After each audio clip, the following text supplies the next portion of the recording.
अगर हम white light को एक प्रिज्म से पार करें तो ये अलग अलग कलर्स के लाइट में स्प्लिट कर जाता है। इसे लाइट का डिस्पर्शन कहा जाता है। अगर पीछे के स्क्रीन को हम ध्यान से देखें तो हमें बहुत सारे कलर्स यहाँ पर दिखते हैं। ये फेमसली विबग्योर नाम से जाना जाता है। यहाँ पर हमें वायलेट कलर दिखता है, Indigo, blue, green, yellow, orange, red, इस तरह के कलर्स दिखते हैं। यहाँ पर ये जो अलग अलग कलर्स है ये सारे इलेक्ट्रोमैग्नेटिक वेव्स हैं, लेकिन इनमें डिफरेंस क्या है? इनमें डिफरेंस वेवलेंथ का है। जितना हम बाईं तरफ से दाहिनी तरफ, इस फिगर के हिसाब से बाईं तरफ से दाहिनी तरफ बढ़ते जाएंगे उतना वेवलेंथ बढ़ते जाता है। मतलब वायलेट से ज़्यादा ब्लू का वेवलेंथ होगा, ब्लू से ज़्यादा ग्रीन का, ग्रीन से ज़्यादा येलो का, उससे ज़्यादा ऑरेंज और उससे ज़्यादा रेड का वेवलेंथ होगा।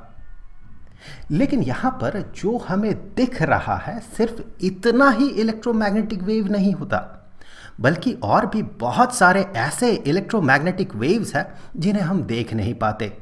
जैसे कि रेड से भी अगर आगे हम बढ़ जाएं, मतलब और भी ज़्यादा वेवलेंथ वाले इलेक्ट्रोमैग्नेटिक वेव की बात करें तो उन्हें हम देख नहीं पाते हैं, भले ही वो यहाँ पर एग्जिस्ट करे। तो रेड से ठीक आगे उससे थोड़ा ज़्यादा वेवलेंथ वाला जो इलेक्ट्रोमैग्नेटिक वेव होता है उसे इंफ्रारेड वेव कहा जाता है या इंफ्रारेड रेडिएशन कहा जाता है। उससे ज़्यादा वेवलेंथ होता है माइक्रोवेव का और उससे ज़्यादा वेवलेंथ होता है रेडियो वेव्स का। इसी तरह से अगर हम वायलेट से भी आगे बाईं तरफ बढ़ते जाएं तो हमें अलग अलग तरह के इलेक्ट्रोमैग्नेटिक वेव्स मिलता है। जैसे कि वायलेट से ठीक कम वेवलेंथ वाला जो इलेक्ट्रोमैग्नेटिक वेव होता है उसे अल्ट्रावायलेट वेव्स कहा जाता है। उससे भी कम वेवलेंथ वाला जो इलेक्ट्रोमैग्नेटिक वेव होता है उसे एक्स रेज कहा जाता है और उससे भी आगे हमें मिलता है गामा रेज। भले ही इनमें से बहुत सारे रेज जो है जैसे कि एक्स रेज, गामा रेज और अपर बैंड का अल्ट्रावायलेट रेज, मतलब ज़्यादा एनर्जी का अल्ट्रावायलेट रेज, ये हमें अर्थ के सरफेस में सूरज के रोशनी से नहीं मिलता, लेकिन ये एग्जिस्ट करता है। अलग अलग सोर्सेज से हमें इस तरह के इलेक्ट्रोमैग्नेटिक वेव्स मिल सकते हैं। तो यहाँ पर ये सब इलेक्ट्रोमैग्नेटिक वेव्स हैं, इनमें सिर्फ डिफरेंस है वेवलेंथ का। अब जैसे कि हमें पता है कि इलेक्ट्रोमैग्नेटिक वेव हो या फिर किसी भी तरह का वेव हो, उस वेव का जो स्पीड होता है ये बराबर होता है उस वेव का वेवलेंथ इनटू उसका फ्रीक्वेंसी। और जैसे कि हमें पता है कि इलेक्ट्रोमैग्नेटिक वेव किसी एक मीडियम में इसका स्पीड जो होता है ये कांस्टेंट होता है। जैसे कि वैक्यूम के लिए इलेक्ट्रोमैग्नेटिक वेव का जो स्पीड होता है ये होता है 3 × 10⁸ मीटर पर सेकेंड, नियरली 3 × 10⁸ मीटर पर सेकेंड। तो अगर ऐसा हुआ कि किसी भी मीडियम में इलेक्ट्रोमैग्नेटिक वेव का स्पीड कांस्टेंट हुआ तो फिर हम ये कह सकते हैं ज़्यादा वेवलेंथ मतलब कम फ्रीक्वेंसी, कम वेवलेंथ मतलब ज़्यादा फ्रीक्वेंसी। तो उस लिहाज से देखा जाए तो रेडियो वेव का वेवलेंथ ज़्यादा होता है अगर हम गामा रेज के साथ कंपेयर करें तो। इसका मतलब ये भी होगा कि रेडियो वेव्स का फ्रीक्वेंसी कम होता है अगर हम गामा रेज के साथ कंपेयर करें तो। यहाँ पर फिगर में देखें, जैसे लेफ्ट साइड से हम राइट साइड में बढ़ते जा रहे हैं तो इलेक्ट्रोमैग्नेटिक वेव का वेवलेंथ बढ़ते जा रहा है। तो हम कह सकते हैं कि जितना हम लेफ्ट से राइट की तरफ हम बढ़ते जाएंगे उतना फ्रीक्वेंसी, इलेक्ट्रोमैग्नेटिक वेव का फ्रीक्वेंसी वो घटते जाएगा। और हमें ये भी पता है कि इलेक्ट्रोमैग्नेटिक वेव का एनर्जी उसके फ्रीक्वेंसी के साथ प्रोपोर्शनल होता है। अगर आप अभी तक ये जानते नहीं हैं तो आगे के चैप्टर्स में वो आप पढ़ेंगे। तो एनर्जी चूँकि फ्रीक्वेंसी के साथ प्रोपोर्शनल होता है, डायरेक्टली प्रोपोर्शनल होता है, इसका मतलब कि रेडियो वेव का एनर्जी कम होगा अगर हम लेफ्ट साइड के इलेक्ट्रोमैग्नेटिक रेडिएशन के साथ इसे कंपेयर करें तो। यहाँ पर रेडियो वेव का जो एनर्जी है ये रिलेटिवली कम होगा, उससे थोड़ा ज़्यादा होगा माइक्रोवेव का, उससे थोड़ा ज़्यादा होगा इंफ्रारेड का, फिर रेड, ऑरेंज, येलो, इस तरह से ये बढ़ते जाएगा और सबसे ज़्यादा एनर्जी होगा गामा रेज का। तो इस हिसाब से जो फ्रीक्वेंसी है या वेवलेंथ है, इसके हिसाब से इलेक्ट्रोमैग्नेटिक वेव को जिस तरह से क्लासिफाई किया जाता है इसी को इलेक्ट्रोमैग्नेटिक स्पेक्ट्रम कहा जाता है। तो यहाँ आप देखें कि फ्रीक्वेंसी के घटते साथ या फिर वेवलेंथ के बढ़ते साथ हमें अलग अलग इलेक्ट्रोमैग्नेटिक वेव दिख रहा है जिसे हम अलग अलग नाम देते हैं। पर ये पूरी तरह से सही नहीं है कि हम जो इलेक्ट्रोमैग्नेटिक वेव का क्लासिफिकेशन करते हैं, और क्लासिफिकेशन में हम जिसे इलेक्ट्रोमैग्नेटिक स्पेक्ट्रम कहते हैं, वो क्लासिफिकेशन एंटायरली फ्रीक्वेंसी और वेवलेंथ पे डिपेंडेंट है। जैसे कि अगर आप इस फिगर में ध्यान दें तो इस फिगर में हमें अलग अलग तरह के इलेक्ट्रोमैग्नेटिक वेव का रेंज दिख रहा है। इस तरफ है फ्रीक्वेंसी, नीचे से ऊपर जाए तो फ्रीक्वेंसी बढ़ते जा रहा है, और इस तरफ है वेवलेंथ, नीचे से ऊपर जाए तो वेवलेंथ घटते जा रहा है। बात बराबर है। नीचे से ऊपर चढ़ते जाएं तो देखिए अलग अलग इलेक्ट्रोमैग्नेटिक वेव्स हमें दिख रहा है। यहाँ पर इनके बीच कोई शार्प डिस्टिंक्शन नहीं है या शार्प डिवीज़न नहीं है। जैसे कि यहाँ पर आप देखें, ये जो रेंज है यहाँ पर हमें अल्ट्रा वायलेट और एक्स रेज दोनों दिख रहा है। इस रेंज में अगर आप देखें तो हमें गामा रेज और एक्स रेज दोनों दिख रहा है। इसका मतलब इलेक्ट्रोमैग्नेटिक स्पेक्ट्रम बनाते समय इलेक्ट्रोमैग्नेटिक वेव्स का जो क्लासिफिकेशन है या जो डिस्टिंक्शन है वो हम पूरी तरह से फ्रीक्वेंसी या वेवलेंथ के हिसाब से नहीं करते, बल्कि कुछ और फैक्टर्स भी होता है। रफली ये क्लासिफिकेशन जो होता है, ये वेव किस तरीके से प्रोड्यूस्ड हो रहा है, बन कैसे रहा है, या फिर कैसे डिटेक्टेड हो रहा है, इस पर भी डिपेंड करता है। अब यहाँ पर देखें अलग अलग तरीके से इलेक्ट्रोमैग्नेटिक वेव प्रोड्यूस हो सकता है। जैसे कि चार्ज का एक्सीलरेटेड मोशन या फिर कहें चार्ज के ऑसिलेशन से बन सकता है इलेक्ट्रोमैग्नेटिक वेव। कुछ स्पेशल डिवाइसेस जैसे कि क्लिस्ट्रॉन, मैग्नेट्रॉन, गन डायोड, इनसे भी इलेक्ट्रोमैग्नेटिक वेव प्रोड्यूस हो सकता है। हॉट बॉडीज से इलेक्ट्रोमैग्नेटिक वेव प्रोड्यूस होता है। इलेक्ट्रॉन अगर हायर एनर्जी लेवल से लोअर एनर्जी लेवल में मूव करे, इससे भी ये वेव प्रोड्यूस होता है। अगर हम हाई एनर्जी इलेक्ट्रॉन को किसी मेटल में बम्बार्ड करें तो इससे भी इलेक्ट्रोमैग्नेटिक वेव प्रोड्यूस होता है। न्यूक्लियर रिएक्शन से भी इलेक्ट्रोमैग्नेटिक वेव प्रोड्यूस्ड होता है। अब यहाँ पर देखिए, ये जो है ये एक ऑल्टरनेटिंग वोल्टेज सोर्स है। यहाँ पर एक रेजिस्टेंस है और मान ले ये सर्किट को इंडिकेट कर रहा है और ये छोटे छोटे स्फीयर्स जो है इलेक्ट्रॉन्स को इंडिकेट कर रहा है। एसी वोल्टेज के साथ हम अगर इस तरह का सर्किट जोड़ दें तो हमें पता है कि ऑसिलेटिंग करंट जनरेटेड हो रहा है। यहाँ पर ये जो ऑसिलेट कर रहा चार्जेस, ये ऑल्टरनेटिंग करंट को इंडिकेट कर रहा है। अब ऑसिलेटिंग करंट से यहाँ पर जो मैग्नेटिक फील्ड बनेगा इसके आसपास, वो ऑसिलेटिंग नेचर का बनता है। वो ऑसिलेटिंग मैग्नेटिक फील्ड फिर आगे चल के ऑसिलेटिंग इलेक्ट्रिक फील्ड क्रिएट करता है, जो आगे चल के ऑसिलेटिंग मैग्नेटिक फील्ड क्रिएट करता है। इस तरह से इलेक्ट्रोमैग्नेटिक वेव जनरेटेड होता है। यहाँ पर हमें एक मैग्नेट्रॉन दिख रहा है। मैग्नेट्रॉन माइक्रोवेव ओवन के अंदर होता है। ये माइक्रोवेव जनरेट करता है। यहाँ पर ये जो रॉड आपको दिख रहा है, ये नेगेटिवली चार्ज्ड रॉड होता है, मतलब ये होता है कैथोड, और यहाँ पर ये होता है एनोड। तो ये जो प्लेट है, इस प्लेट में पॉजिटिव चार्ज रहता है, या फिर कहें ये प्लेट पॉजिटिवली चार्ज्ड होता है। यहाँ से इलेक्ट्रॉन्स बाहर निकलता है और बाहर निकल के अंदर आके यहाँ पर ये सर्कुलेट करता है इस तरह से, और सर्कुलेट करके इस पॉजिटिवली चार्ज्ड ये जो प्लेट है या ये जो स्ट्रक्चर है उसमें जाके समा जाता है। ऐसा ये सर्कुलर मोशन इसलिए दिखाता है क्योंकि यहाँ पर नीचे से ऊपर की तरफ मैग्नेटिक फील्ड रहता है, और इस मैग्नेटिक फील्ड में इस चार्ज्ड बॉडी का इस तरह का रोटेशन हमें दिखता है।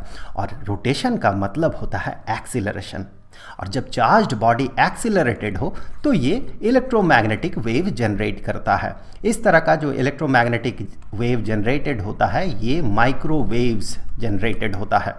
और वही माइक्रोवेव्स यहाँ पर इसके अंदर माइक्रोवेव ओवन के अंदर जनरेटेड होता है। जो खाना होता है, उस खाने के अंदर जो पानी का मॉलिक्यूल्स होता है, वो मॉलिक्यूल्स इस वेव को अब्जॉर्ब कर लेता है, इसके एनर्जी को अब्जॉर्ब कर लेता है, और ये वाइब्रेट करने लगता है। ज़्यादा वाइब्रेशन मतलब ज़्यादा एनर्जी, और ज़्यादा एनर्जी का मतलब होता है ज़्यादा टेम्परेचर। तो इस तरह से खाना गर्म होता है माइक्रोवेव ओवन के अंदर। किसी दिन इस पे हम लोग डिटेल्स में बात करेंगे कि माइक्रोवेव ओवन एग्जैक्टली कैसे काम करता है, मैग्नेट्रॉन एग्जैक्टली कैसे काम करता है, वो किसी और वीडियो में जाकर हम लोग करेंगे। अब देखिए, गर्म बॉडीज़, हॉट बॉडीज़ और मॉलिक्यूल्स, ये भी इलेक्ट्रोमैग्नेटिक वेव जनरेट करता है। यहाँ पर हम एक एरे ऑफ मॉलिक्यूल्स को कंसिडर कर रहे हैं या एरे ऑफ एटम्स को कंसिडर कर रहे हैं। जितना ये गर्म होते जाता है उतना ये ऑसिलेट करता है, और ये जितना ऑसिलेट करता है उतना ये इलेक्ट्रोमैग्नेटिक वेव जनरेट करता है। इसके पीछे अलग अलग रीजंस हैं। अगर मान ले ये एक मेटालिक बॉडी हुआ, तो मेटालिक बॉडी में हमें पता है कि ये जो एटम्स होता है क्रिस्टल में, वो इलेक्ट्रॉन डोनेट करता है, फ्री इलेक्ट्रॉन डोनेट करता है वो, और फ्री इलेक्ट्रॉन डोनेट करके खुद वो पॉजिटिवली चार्ज्ड बन जाता है। तो यहाँ पर ये जो आयंस है जो कि पॉजिटिव आयन बन जाता है, इन आयंस के इस तरह के ऑसिलेशन के कारण, ऑसिलेशन मतलब एक्सीलरेशन, इस तरह के ऑसिलेशन के कारण यहाँ पर चूंकि ये चार्ज्ड बॉडी है तो यहाँ पर इस तरह का इलेक्ट्रोमैग्नेटिक वेव जनरेटेड होता है। नॉर्मली इस तरह का जो इलेक्ट्रोमैग्नेटिक वेव जनरेटेड होता है वो इंफ्रारेड वेव जनरेटेड होता है। अब इलेक्ट्रॉन किसी भी एटम में अगर ये हायर एनर्जी लेवल से लोअर एनर्जी लेवल में आए तो इस दौरान जो एनर्जी का डिफरेंस होता है वो एनर्जी ये लूज करता है in the form of electromagnetic wave. अगर इसका प्रॉपर एक्सप्लेनेशन देखें तो आगे के चैप्टर में हम जाके पढ़ेंगे कि फोटोन के फॉर्म में, पैकेट ऑफ एनर्जी के फॉर्म में ये एनर्जी को रिलीज करता है, और उसी फोटोन को एक अलग नज़रिए से देखा जाए तो उसी को हम इलेक्ट्रोमैग्नेटिक वेव कहते हैं। बहुत सारे फोटॉन्स अगर एक साथ मूव करें या एक साथ एग्जिस्ट करें तो हमें लगता है वो वेव है, इलेक्ट्रोमैग्नेटिक वेव है। तो इस प्रोसेस में भी इलेक्ट्रोमैग्नेटिक वेव जनरेटेड होता है। इस प्रोसेस में नॉर्मली हमें विजिबल रेंज, जो हमें दिखता है इलेक्ट्रोमैग्नेटिक वेव, विजिबल रेंज के इलेक्ट्रोमैग्नेटिक वेव मिलता है और अल्ट्रावायलेट रेज भी मिलता है। अब एक और तरीका है इलेक्ट्रोमैग्नेटिक वेव जनरेट करने का, खासकर इस तरह के प्रोसेस से एक्सरे प्रोड्यूस होता है। जब हाई एनर्जी इलेक्ट्रॉन को किसी मेटालिक बॉडी के साथ कोलाइड करवाया जाए, यहाँ पर देखिए एक फिलामेंट है, हॉट फिलामेंट, जिससे कि इलेक्ट्रॉन रिलीज होता है। ये इलेक्ट्रॉन इलेक्ट्रिक फील्ड में, हाई इलेक्ट्रिक फील्ड में, हाई वोल्टेज से हाई इलेक्ट्रिक फील्ड प्रोड्यूस किया जाता है। उस हाई इलेक्ट्रिक फील्ड में ये एक्सीलरेटेड होता है और जाके ये किसी मेटल से जाके टकराता है। टकराने के दौरान ये डिसलरेटेड होता है। उस दौरान जो एनर्जी ये लूज करता है वही एनर्जी फोटॉन्स के फॉर्म में ये रिलीज करता है, और वो फोटॉन एक्सरे रेंज में होता है। तो हम कह सकते हैं यहाँ से जो इलेक्ट्रोमैग्नेटिक वेव जनरेटेड होता है वो एक्स रेज होता है। न्यूक्लियर रिएक्शन से भी इलेक्ट्रोमैग्नेटिक वेव प्रोड्यूस होता है। जैसे कि यहाँ पर एक न्यूक्लियस है, बड़ा सा न्यूक्लियस है, उसे एक न्यूट्रॉन के साथ, यहाँ पर न्यूट्रॉन आपको दिख रहा है, एक न्यूट्रॉन के साथ कोलाइड करवाया जाता है। इस कलिजन से होता क्या है कि ये टूट जाता है, टूट के दो हिस्सों में टूट जाता है। यहाँ पर देखिए एक हिस्सा और ये दूसरा हिस्सा। जब ये टूटता है तो इस दौरान बहुत सारा एनर्जी ये लूज़ करता है। जो एनर्जी ये लूज़ करता है वही ये फोटॉन के तौर पे, खासकर गामा रेज के तौर पे ये इसे रिलीज़ करता है। तो ऐसे बहुत सारे अलग अलग तरीके हैं जिनसे कि इलेक्ट्रोमैग्नेटिक वेव प्रोड्यूस्ड होता है। अब देखिए अलग अलग इलेक्ट्रोमैग्नेटिक वेव का यूजेस क्या क्या है। जैसे कि रेडियो वेव्स, ये नॉर्मली किसी भी कंडक्टिंग वायर में अगर चार्ज का ऑसिलेशन या एक्सीलरेशन हो, हम कह सकते हैं कि अगर कहीं ऑल्टरनेटिंग करंट हो तो इस तरह से रेडियो वेव्स जनरेटेड होता है। नॉर्मली रेडियो वेव्स रेडियो और टेलीविज़न कम्युनिकेशन सिस्टम में यूज़ होता है। हमारा जो D2H होता है, D2H का जो डिस्क होता है जो छत पे हम लोग लगाते हैं, वो इलेक्ट्रोमैग्नेटिक वेव, खासकर रेडियो वेव, वो एब्जॉर्ब करता है या डिटेक्ट करता है और उसी से सेट टॉप बॉक्स जो है इंफॉर्मेशन को एक्सट्रैक्ट करता है और जिसे वो वीडियो के तौर पे वो स्क्रीन में वो प्रोजेक्ट करता है। इससे आगे आता है, इससे थोड़ा हाई एनर्जी होता है माइक्रोवेव का। जैसे कि हम बात कर रहे थे, ये कुछ स्पेशल डिवाइसेस जैसे कि क्लिस्ट्रॉन, मैग्नेट्रॉन, गन डायोड, इनसे प्रोड्यूस्ड होता है। इन्हें रडार सिस्टम में यूज़ किया जाता है। जो electromagnetic wave radar system accept करता है या डिटेक्ट करता है और इंफॉर्मेशन एक्सट्रैक्ट करता है और ये पता करता है कि कहाँ पर एरोप्लेन है या कहाँ पर कौन सा बॉडी आसमान में उड़ रहा है। ये जो डिटेक्शन होता है रडार सिस्टम में, ये माइक्रोवेव को डिटेक्ट करके इस तरह का डिटेक्शन होता है। और हमें पता है कि माइक्रोवेव्स माइक्रोवेव ओवन्स में यूज़ होता है। इससे थोड़ा ज़्यादा एनर्जी वाला होता है इंफ्रारेड, जो कि हॉट बॉडीज़ और मॉलिक्यूल से जनरेटेड होता है या रेडिएटेड होता है। इंफ्रारेड का यूज़ टीवी रिमोट कंट्रोलर में होता है, वाईफाई सिस्टम में होता है। और साथ ही साथ बहुत इम्पॉर्टेंट एक बात यह है कि ये धरती का जो गर्मी है इसे यही मेंटेन करता है। अर्थ में जो दिन में जो लाइट रेज आता है वो विजिबल रेंज का ज़्यादातर लाइट रेज आता है, इंफ्रारेड रेंज में भी आता है। इसे ये एब्जॉर्ब कर लेता है, अर्थ एब्जॉर्ब कर लेता है, इसका जो सरफेस है ये इसे एब्जॉर्ब कर लेता है और फिर ये लोअर एनर्जी रेंज में, इंफ्रारेड रेंज में ये इलेक्ट्रोमैग्नेटिक वेव रेडिएट करता है। उसे अर्थ का जो एटमॉस्फेयर है, उस एटमॉस्फेयर में जो कार्बन डाइऑक्साइड और जो पानी का मॉलिक्यूल्स है वो उसे अब्जॉर्ब कर लेता है। मतलब उस एनर्जी को वो एब्जॉर्ब करके ये हाई एनर्जी स्टेट में या हाई ऑसिलेशन स्टेट में या हाई काइनेटिक एनर्जी में चला जाता है, जिससे कि टेम्परेचर इंक्रीज़ करता है उस रीजन का। तो धरती का जो टेम्परेचर है या उसका जो वार्मथ है उसे मेंटेन करने में इंफ्रारेड का एक बहुत इम्पॉर्टेंट रोल है। विजिबल लाइट नॉर्मली ये जनरेटेड होता है एटम्स में हाई एनर्जी लेवल से लो एनर्जी लेवल में जब इलेक्ट्रॉन जंप करता है तब। इसका कुछ इम्पॉर्टेंट सोर्सेज हैं, जैसे कि सूरज विजिबल लाइट का एक इम्पॉर्टेंट सोर्स है, हमें पता है। और अलग अलग तरह के लैम्प्स, जैसे कि जो इनकैंडेसेंट लैम्प्स होते हैं जिसे कि हम इलेक्ट्रिक बल्ब कहते हैं, और साथ ही साथ कैंडल वगैरह से जो इलेक्ट्रोमैग्नेटिक वेव जनरेटेड होता है या रेडिएटेड होता है वो विजिबल लाइट रेडिएटेड होता है। इसे थोड़ा ज़्यादा एनर्जी रेंज में आता है अल्ट्रावायलेट रेज या अल्ट्रावायलेट रेडिएशन। जब इलेक्ट्रॉन्स किसी एटम में इलेक्ट्रॉन जब हायर एनर्जी लेवल से लोअर एनर्जी लेवल में, खासकर बहुत अंदर वाले शेल में जंप करके जाता है, जिससे कि एनर्जी डिफरेंस बहुत ज़्यादा होने के कारण बहुत ज़्यादा एनर्जी का जो फोटोन है ये रिलीज़ करता है, तो ये विजिबल रेंज का फोटोन रिलीज़ ना करके अल्ट्रावायलेट रेंज का फोटोन ये रिलीज़ करता है। अल्ट्रावायलेट का कुछ कॉमन सोर्स है, जैसे कि सूरज से अल्ट्रावायलेट रेज आता है। फॉर्चुनेटली हमारे धरती के एटमॉस्फेयर में एक ओजोन लेयर होता है, ये ओजोन लेयर इस अल्ट्रावायलेट रेज को अब्जॉर्ब कर लेता है। वैसे ये अल्ट्रावायलेट रे जो है हायर एनर्जी में होने के कारण हमारे लिए बड़ा हार्मफुल होता है, ये हमारे सेल्स को डैमेज कर देता है। फॉर्चुनेटली ओजोन लेयर इसे एब्जॉर्ब कर लेता है और धरती के सरफेस तक डेडली अल्ट्रावायलेट रेज जो है वो रेज नहीं पहुंच पाता है। वेल्डिंग आर्क से भी अल्ट्रावायलेट रेज प्रोड्यूस्ड होता है, UV lamp, mercury vapour lamp, ये सब भी अलग अलग सोर्सेज हैं अल्ट्रावायलेट रेज का।